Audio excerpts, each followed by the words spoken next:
जय श्री राधे राधे। आप सबका स्वागत है लाडली कानू चैनल में। आज हम चर्चा करने वाले हैं कि हनुमान चालीसा का पाठ कैसे करना चाहिए। कई लोग हनुमान चालीसा का पाठ करते हैं लेकिन वो सही तरीके से पाठ नहीं कर पाते और उसका नतीजा ये होता है कि उसका पूरी तरीके से उनका पूरा फल नहीं मिल पाता है।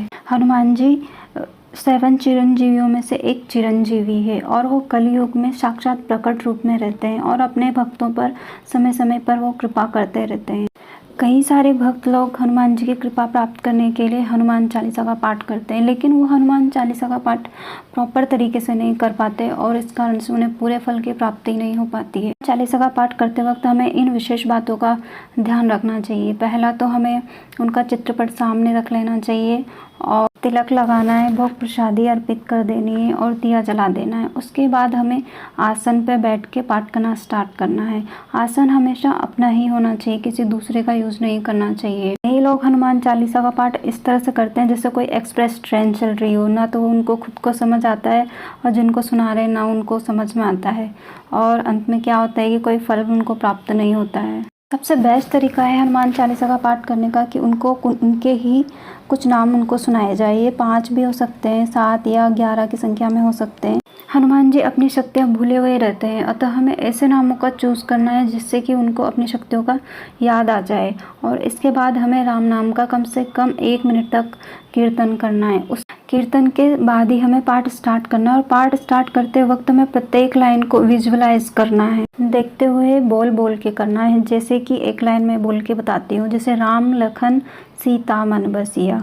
अब हम इसे देख भी रहे हैं, पढ़ भी रहे हैं और बोल भी रहे हैं और कानों से सुन भी रहे हैं। साथ में माइंड में चित्र भी बना रहे हैं कि हनुमान जी के हृदय में राम लखन और सीता मैया बैठे हुए हैं। ऐसे ही प्रत्येक पंक्ति का देखना है, बोलना है, सुनना है और साथ में माइंड में उसका चित्र भी बनाना है। इससे क्या होता है कि हमारी मैक्सिमम इंद्रियां इन्वॉल्व होती है, जैसे कि देखना, बोलना, सुनना और चिंतन। पाठ ही सबसे बेस्ट होता है जिसमें जितनी इंद्रियां इन्वॉल्व हो सके। इससे हमारा पूरा फोकस जो होता है वो पाठ में होता है और इधर उधर मन नहीं भागता है।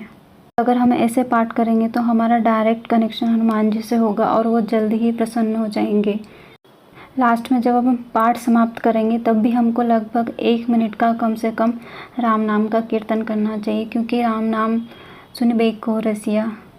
हमारे हनुमान जी महाराज राम नाम सुनने के रसिया हैं। अगर आप राम नाम कीर्तन करेंगे तो आपकी पुकार जल्दी ही सुन लेंगे और आपको जल्दी ही फल प्राप्त हो जाए। यदि आप नेगेटिविटी का शिकार है, आपके अंदर बहुत नेगेटिव विचार आते हैं, तो आप दिन में 1 बार हनुमान चालीसा का पाठ ज़रूर करें और साथ में एक लाइन जो है, कुमति निवार सुमति के संगी। आप इसका सुमिरन दिन भर करेंगे तो आपके अंदर की जितनी नेगेटिविटी है वो सारी ख़त्म हो जाएगी। और यदि आपके अंदर किसी प्रकार का डर है या किसी चीज़ से आपको डर लगता है तो आप इस लाइन का दिन भर सुमिरन कर सकते हैं। सब सुख लय तुम्हारी सरना, तुम रक्षक काहू को डरना। इसी तरीके से अगर आपको कोई भूतों से या किसी भी चीज़ों से डर लगता है तो आपको ये वाली लाइन सुमिरन करनी चाहिए। भूत पिशाच निकट नहीं आवे, महावीर जब नाम सुनावे। इसी तरीके से अगर आपके बॉडी में या शरीर में कोई किसी तरह का रोग है, असाध्य रोग या किसी भी तरीका का रोग है, तो आप ये वाली लाइन सुमिरन कर सकते हो दिन भर। नासे रोग हरे सब पीरा, जपत निरंतर हनुमत बीरा।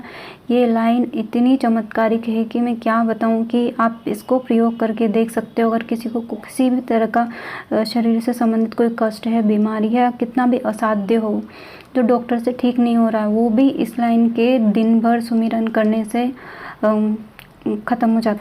मैं आप सबसे रिक्वेस्ट चाहूँगी कि अगर आप किसी बीमारी से पीड़ित हो तो प्लीज़ आप इस लाइन का ज़रूर सुमिरन करें। नासी रोग हरे सब पीरा, ये आपकी पीड़ा को बहुत जल्दी हर लेती है। जब से आप इसका स्टार्ट करते हो तब से धीरे धीरे आपका रोग कम होना स्टार्ट हो जाता है।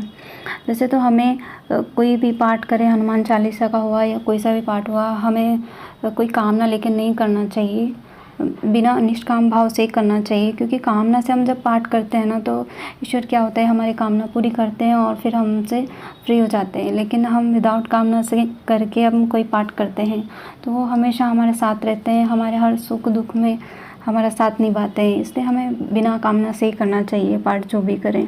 यदि आपके मन में कोई कामना है तो हनुमान चालीसा का पाठ आप दिन में 1 टाइम कर सकते हैं। 3, 5, 7, 9, 11, 21, 50 एंड 100 तक कर सकते हैं। जैसे आपको सुविधा हो उस हिसाब से आप इसका पाठ कर सकते हैं। लेकिन मोस्ट इम्पॉर्टेंट ये है कि आप राम नाम का कीर्तन ज़रूर से ज़रूर करें, क्योंकि राम नाम से हनुमान जी बहुत जल्दी प्रसन्न होते हैं। मैं ये वाली सावधानियाँ जो है हनुमान चालीसा का पाठ करते वक्त हमेशा ध्यान रखनी चाहिए। आपको ये वाली जानकारी कैसी लगी प्लीज़ कमेंट करके ज़रूर बताइएगा, और यदि मैंने कुछ गलत बोला है तो उसके लिए मैं आपसे क्षमा चाहती हूँ। Thank you so much watching my channel. जय जय श्री राधे राधे, जय श्री राम।